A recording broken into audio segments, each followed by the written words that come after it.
I did this work about our home. It's where I grew up, and I mean, it's basically where my parents are still living there in Damascus until today. Uh, so when war started for the first couple of years,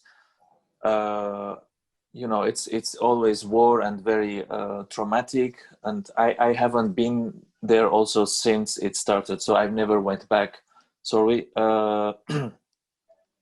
But I was always against the idea of doing a work about the war directly. So I came up with this idea of doing work about our house, and where we can also relate to anyone, also not necessarily in regions where there are wars, but it can also relate to someone who might lose his or her home because of natural disasters, etc.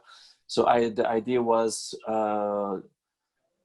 losing the house, the space where I grew up, and losing all the memories, you know, because when war started, I have always constantly the fear that something will happen, you know, a bomb will drop, or and something will happen to my parents. So I was always with this heavy burden on me on daily basis of being afraid. So I came up with the idea of building a mock-up of the apartment building. So I asked my dad to take pictures from outside, and I work with an architect. We built the model, and it took us two months to build the whole thing. And after we finished building, I wanted to destroy it with a sledgehammer. So what we did is every time we hit with a sledgehammer, we took a picture. And we ended up with 650 shots of or hits of the sledgehammer, and we made up this still movie at the end. So, and the destruction in total, it took us 7 hours, and building was completely flat. So the mock-up is quite big. It's like 2 meters high, and it's 250 the width and 170 the depth. And we used the same materials that they use in the region for building, for construction purposes. I had anger. I do still have this anger of the whole thing. It happened. But so this anger, it even became, while hitting, it became even, I had a stronger feeling of it during the destruction of the model. I mean, psychologically, it did help. No, it did not. It did not.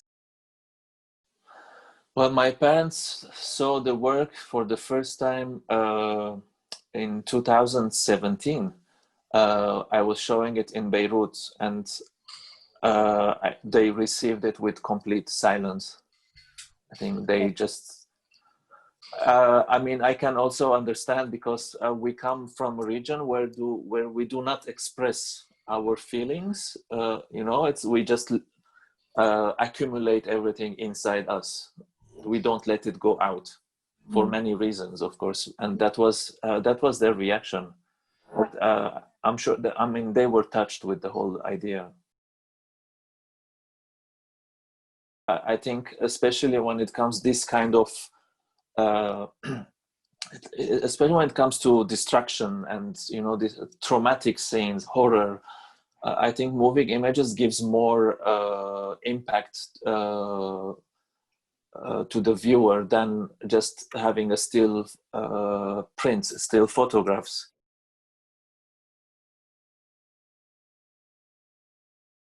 The project in the Netherlands, I did it in a period of 2 years, 2015 and 16. But it was then when, I mean, I was really fed up with everything has been going on in the region because of war. And I mean, if I look to my previous works, most of them, as you said, it's been done in the region, or it relates to the Armenian genocide.